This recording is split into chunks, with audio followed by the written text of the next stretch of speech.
Welcome to Picks with the Professor, the show where a real statistics professor gives you sports betting tips. I'm your host, Professor Sides, and for the latest updates, information, and picks, you can follow me on Twitter at Professor Sides. Today is Monday, May 23rd, 2022, and this episode covers today's best Major League Baseball bets. I'll briefly touch on the remaining games at the end of the show and extra innings. In case you're new here, I built a mathematical model for win probability, hitter, and pitcher projections, and I analyze weather data in order to make one pick, and one pick only on every game played Monday through Saturday. That doesn't mean I recommend you do the same. I'm just giving the information as to what I like the most and where my head is for each matchup. As I go through the plays, remember there are no locks in gambling, so we'll give you our loves, likes, and leans to help you decide which picks you might want to play and how I recommend scaling your wagers. With that in mind, please understand that good and bad variance will occur, so as much as I like to say we'll be profitable each and every day, that is an impossible reality for any gambler. I mentioned here at the top these projections. I've added that to the sheet if y'all want to check that out. Some of you maybe seen it. It's in the tab next to the summary when it's called teams. Also shows a breakdown of how my picks have gone for each team. Some teams I'm doing really well on, some teams I'm not. If you want to use that to your advantage as you're listening to what I say, go for it. Obviously, I see that too, so I'm trying to make the right adjustments. If you don't think I am, then do that what you will. Or if you think I'm doing well with a team, you want to ride that more, go for it. So I'm just putting all that out there. And I also have those projections. I have the entire rotation projection, which isn't really overly helpful, just something I thought was fun. I have the bullpen projections and I have the offense projections. And then I've added each starting pitcher projection to the each day tab. All of those I'm using the plus scaling system, which is same as IQ scaling system, if you're familiar with that. The 100 is average, and then every 15 above and below is one standard deviation. So when you get two standard deviations beyond that, it's very extreme. You just see a couple of those in there. The A's offense is one of them that's very, very bad. So I've added that there, something for y'all to check out in the sheet. Link for that is on the website, and it's in the show description. And before I get to today's slate, some reminders. Please hit that like button if you're on YouTube. Also, if you aren't yet, please consider subscribing or following. It's free, and the only way to ensure you don't miss any of the college basketball, MLB, or college football content that this channel provides. Share with a friend if you know others in the game. Hit me up on Twitter or drop a comment from YouTube. I love those and try to respond to as many as I can. I'm going to get right to it here. No day games today. 6:35 Eastern, first pitch. Rockies at the Pirates. Chad Kuhl versus JT Brubaker. A pitcher in Chad Kuhl who has pitched well this year and is rising in my rankings against Brubaker, who's projects very average, but has pitched below average so far this year. It'll be a chilly night in Pittsburgh, low 60s. No real rain or wind to speak of there. Model thinks this is a toss-up game, so I'm going to ride with the Rockies at plus 127. I think these odds are just way too high. This does account for the fact that the Rockies bats do not travel well, so I've coded that into the model, and it still thinks a toss-up game. It thinks that the Rockies offense is much better than the Pirates offense, even in spite of their road woes. It projects Kuhl to be a worse pitcher, but so far this year, Kuhl's been the better pitcher between the two.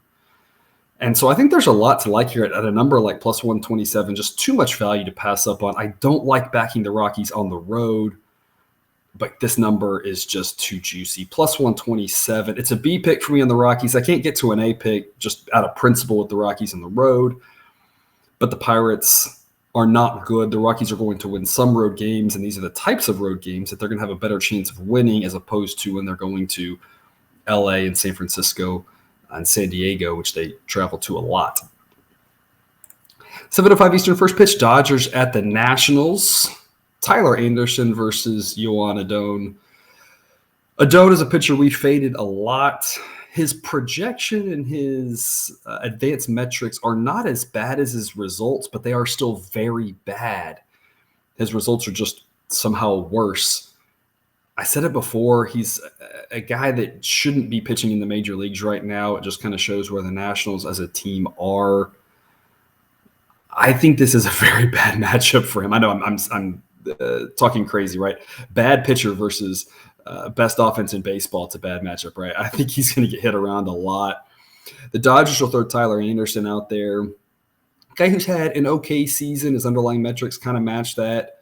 His projection's a little bit worse than he's performed. I'm a little higher on him than his projection is, mainly because the Dodgers and the Giants both are two teams that kind of seem to get the most out of their starting pitchers, it seems like. And so I'm not quite as down on Anderson as the projection is. I think he's probably a little closer to league average than the number indicates. It'll be a chilly night in Washington, around the mid 60s. No wind to speak of, but this is a game that I'm not sure they can get 9 innings in. It may not even happen at all. It may just get completely postponed.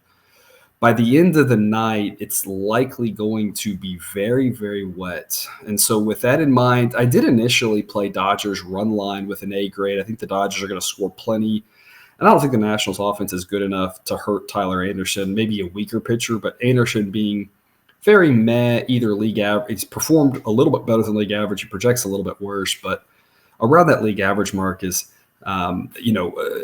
facing the Nationals is a great recipe for a pitcher like that can really boost their stats. I see the Dodgers winning this one handily. That rain comes through like it looks like it will. This is a game that probably only goes 6 innings, maybe 7. I'm assuming the Dodgers are going to be up something like 6-1, 6-2, and they're going to call it, and they're not going to come back. They're just going to say it's a completed game after 6 or 7. And with that in mind, any run line play is going to be no action. You could take the money line, because if it does make 6 or 7, the money line will be graded. It'll be the only thing that's graded, though, of all plays. So it's other than the first 5, right? So it's a situation where if you're looking full game, I like in that run line, but as I look deeper in the weather, I realized I think that was kind of a mistake. So instead, my official pick listed in the sheet, I'm going to go Dodgers first 5 instead to win at minus 140. It is kind of steep odds, but again, I just do not see the Dodgers offense struggling against Adone. I see them putting up several runs early on. I want to get our money after 5 and move on. Although, again, especially if you're a parlay type player, throwing the Dodgers money line into something, not a bad idea. You might also there still consider the first 5, though, because generally you have to pay a little bit steeper of a price when you're fading a bad pitcher, but I don't think you'll have to pay quite that price in this situation. So just some other things to keep an eye on there. And what I think is an easy Dodgers win, but I'm concerned is a game that either doesn't happen or it's just one that gets called early because of that rain coming through the area. Orioles at the Yankees, 7:05 Eastern first pitch. Jordan Lyles versus Garrett Cole, a rematch of what we saw last week. I had the first 5 under there, and that's where I'm going back to again. First 5 under 4, even money, A grade pick for me. And that one, Lyles gave up, I believe it was a 3-run home run in the first, and then completely shut down the Yankees after that. Cole, of course, as I mentioned before, has really started to figure it out and is pitching very well again. I really like the under in this one. The Yankees played 2 games yesterday. If there's any effect off that Sunday night baseball, I don't want to say curse, just kind of it's not a curse. It's just wearing on the body, playing those night games and then come back and play the next day, especially playing 2 games yesterday. They're not obviously traveling across the country here, but if it's just one of those things where the other team has rest, there's a little bit of a disadvantage there. It's probably more so going to affect the hitters, which is another reason why I like this under. And I'm going first 5 under 4. The Yankees bullpen has been very bad. Yesterday we had the White Sox under team total in that night game, and Severino goes out and throws 7 shutout innings, and the bullpen promptly gives up 5. In the first game, Chapman gives up, where Chapman's been struggling a lot this year. I don't know if that's going to continue. Bullpens are very fickle. They're very volatile. You tend to need about 3 seasons worth of data on a reliever before you can really feel confident about projecting. So I'm not going to make too much about this 1 month. It's just one of those things seem to be unsettled, and I don't know what's happening there, and I just kind of want to stay away from it, right? The Orioles bullpen also projects poorly. They've actually done better, almost kind of as flipped, right? They project worse, but they perform better. The Yankees bullpen has performed worse, but they project better. I just want to avoid the bullpens. Lyles, again, is a guy we've talked about.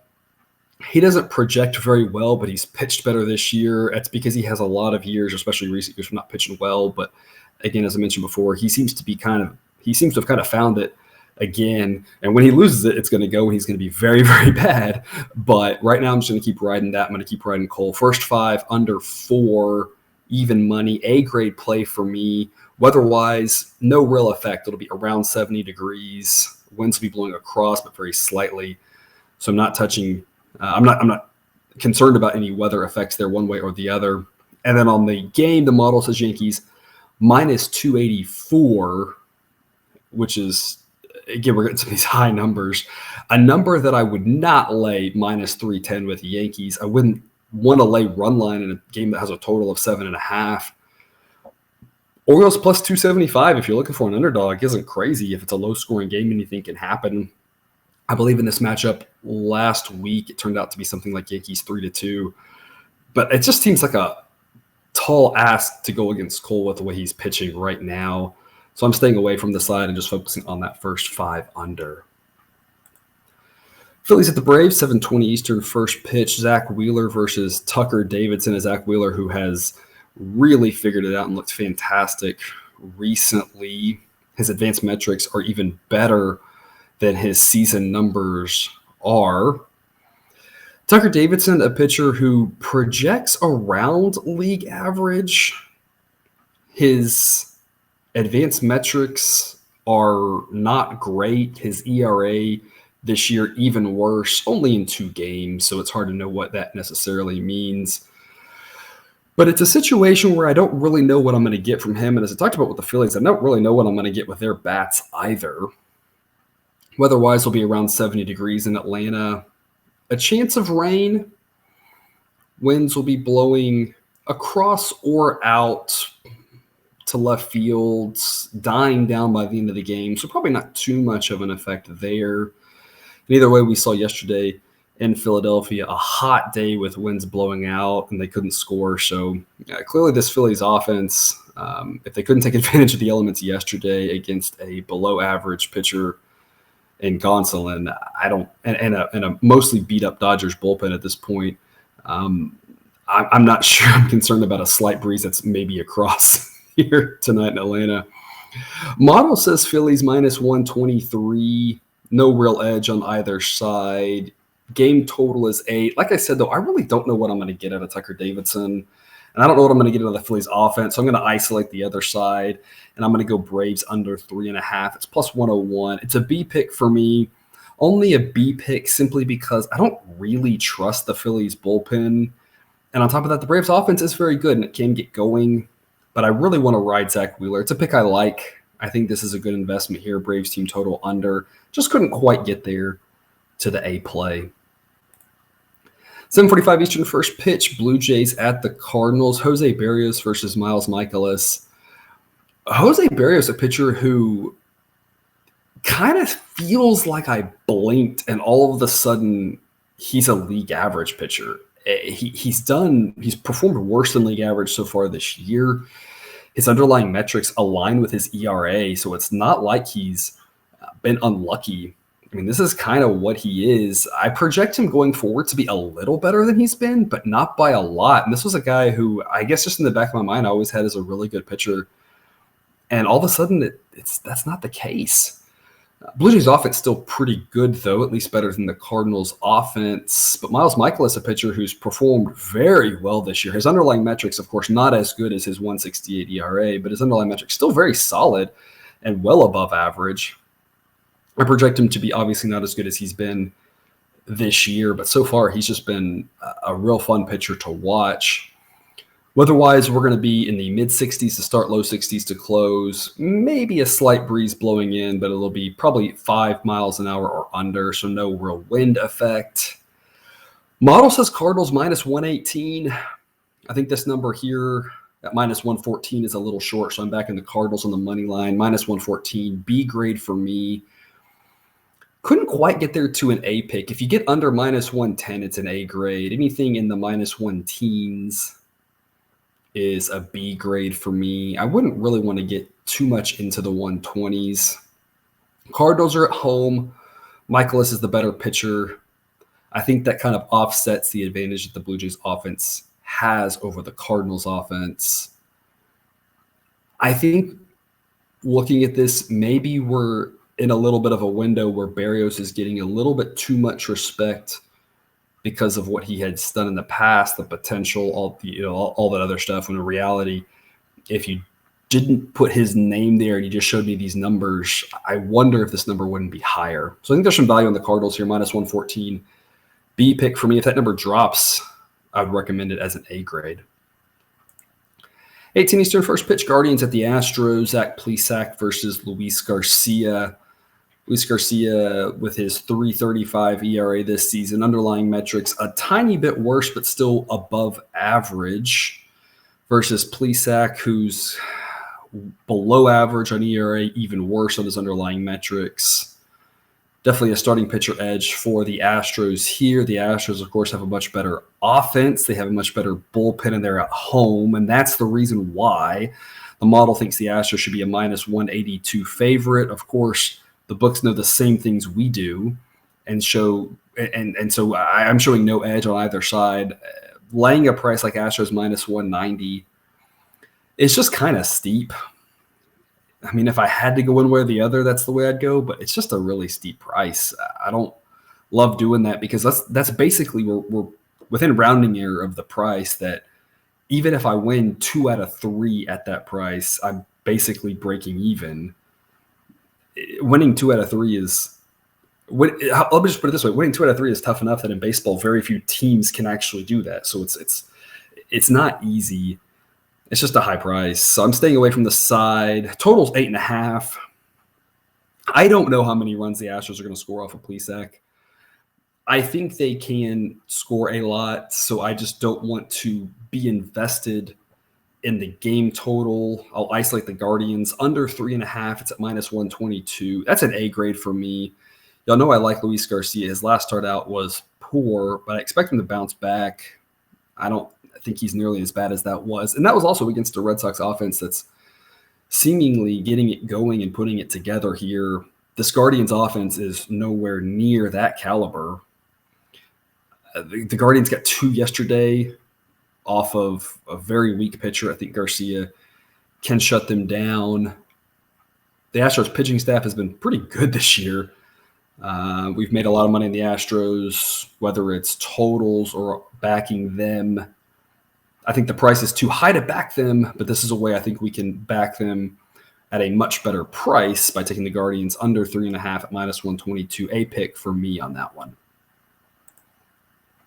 9:40 Eastern, first pitch, Brewers at the Padres. Adrian Hauser versus Nick Martinez. 2 pitchers that project right around average.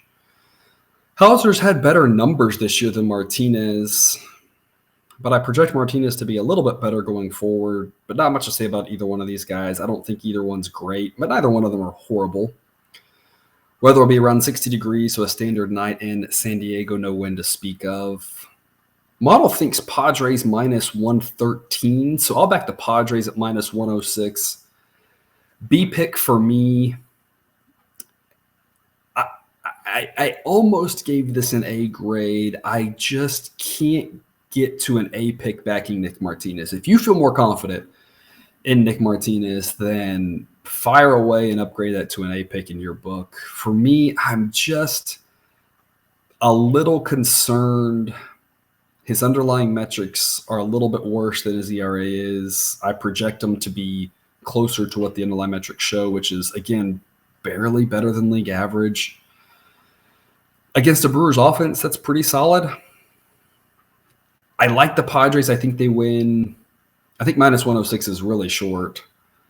I just can't quite get there to an A grade. So it's a B pick for me in the Padres at minus 106. I'm playing the Padres. Really anything up to minus about 115. Then it becomes a tougher ask. By the time you get to 120, it's a pass for me, depending on how the number moves throughout the day. 9:40 Eastern, first pitch, Athletics at the Mariners. Zach Logue versus Marco Gonzalez. You've got a pitcher in Gonzalez who, as I mentioned last time, just projects worse and worse every time through. Don't be fooled by his 3.08 ERA. His advanced metrics are much worse than that. I don't project him to be as bad as they've been, but he's been very lucky this year so far. He's not a great pitcher.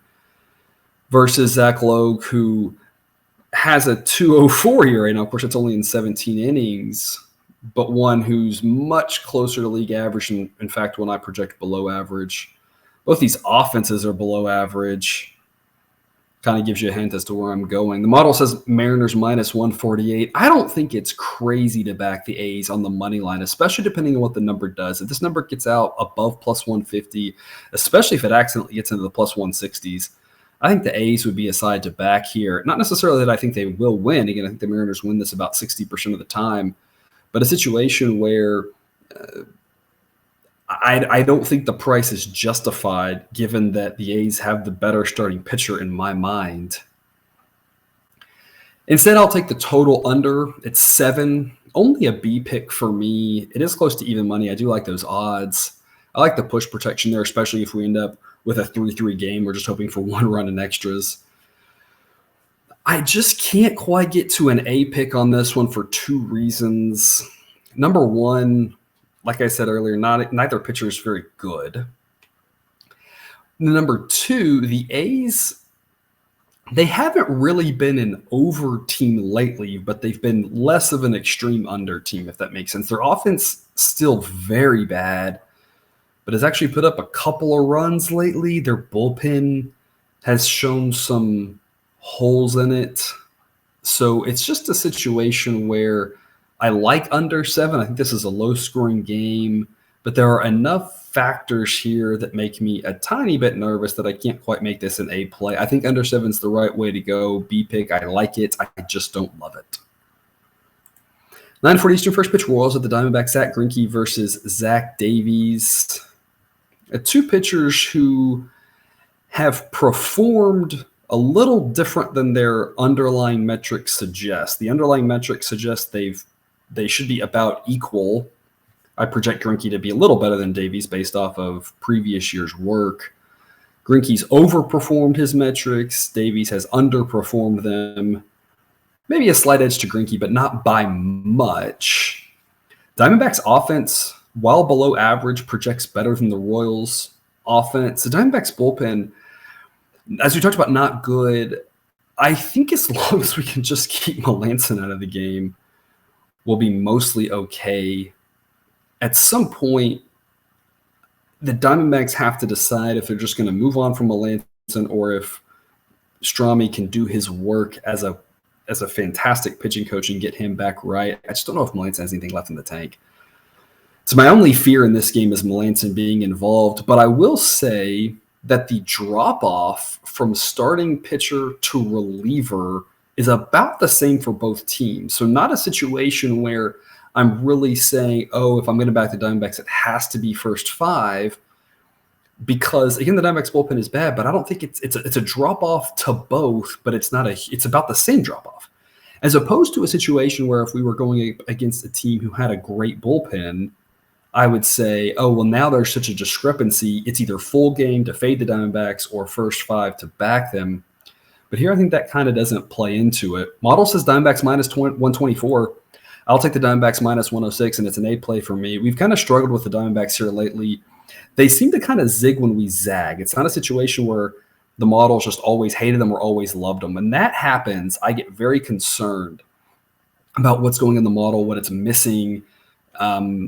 It's built to pick up on injuries, how teams play without certain players. Phillies without Harper, we talked about. It's picking up on things like that. And so when it always says one way or the other, I start to get a little bit concerned. But in this case, it's not been that with the Diamondbacks. We have struggled with them, but it's just been more of a zigzag situation where their bullpen's done great in situations where I haven't trusted it, and it's kind of struggled when I have. So it's not a situation that I think is really predictive going forward. So I don't see us continuing to struggle with the Diamondbacks because there's nothing systemic about it, in my opinion. Model thinks the Diamondbacks should be relatively large favorites here, and so much as one can be when Zach Davies is on the mound for you.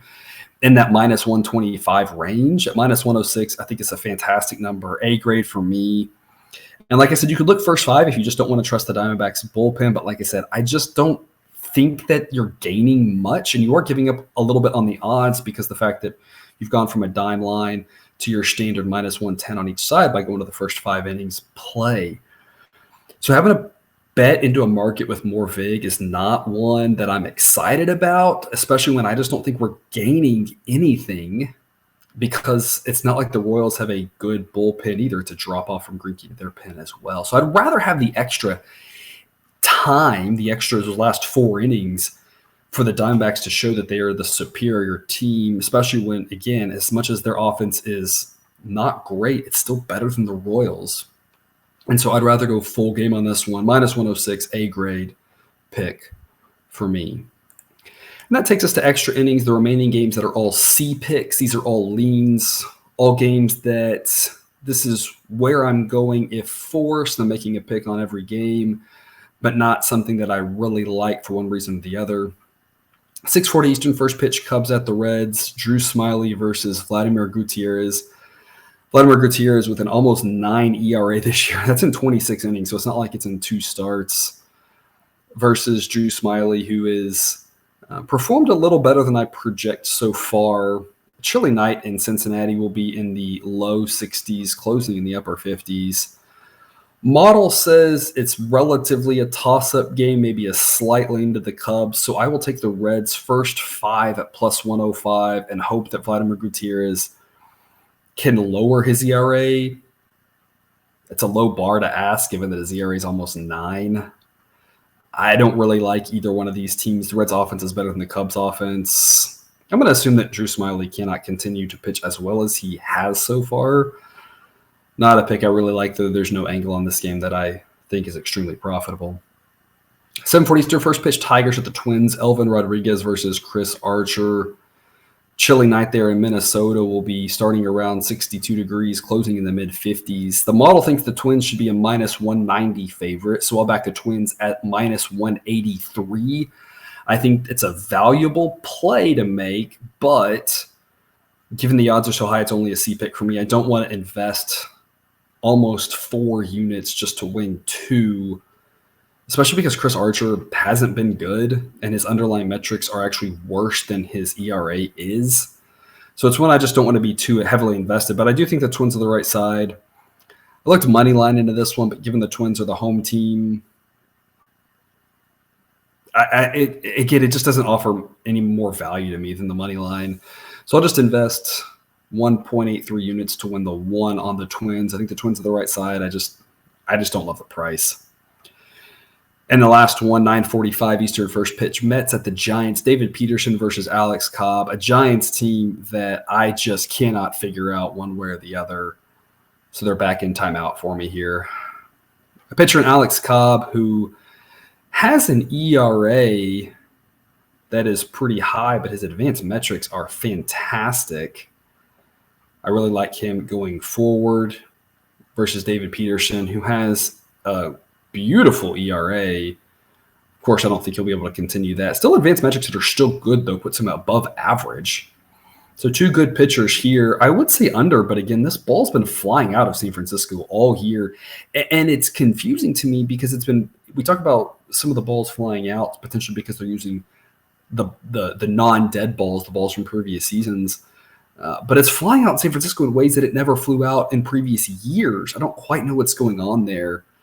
It's not a situation where, across baseball runs are down, and so we're just seeing a bunch of 6s in San Francisco, and it's like, oh, well, games are getting over because they're getting to 7, right? I mean, games are going over, and it's not even close. There's been a couple of unders, but it's just so many runs scored at that park. I don't know what to make of it. And it's not just the Giants, right? Yesterday gave up 10 runs, so it's not like you can just say it's all the Giants' bats. It's not all the Giants' pitchers. I don't know what's going on there. So I don't have much of a feel either way of what to do with this team or that park. I'll take Giants team total over 3.5 as a C pick. It's got a lot of juice on it, so I don't like it. But I don't want to go against Cobb. I think he's much better than his numbers indicate. And I don't really see a value on either side. So I'll just take the Giants team total over, hope the ball continues to fly out. It's a high-scoring game, and we can at least grab a unit there. A recap of my A picks. Dodgers at the Nationals. I'm officially going Dodgers first 5 to win at minus 140. Orioles at the Yankees, first 5 under 4 at even money. Guardians at the Astros. I'm going Guardians team total under 3.5 at minus 122. And then Royals, Diamondbacks. Just taking the Diamondbacks full game, minus 106. That's all I have for you today. Thanks for tuning into another episode of Picks with the Professor. Reminder to check out the Google Sheet for model picks, projections, and results. You can find that link at the website, www.pickswiththeprofessor.com. If you haven't done so yet, please click that subscribe button to ensure all the sports betting content we provide on this channel drops right into your feed. I will see you tomorrow. My friend Jake will be back with us then. Remember, you can eat your betting money, but please don't bet your eating money.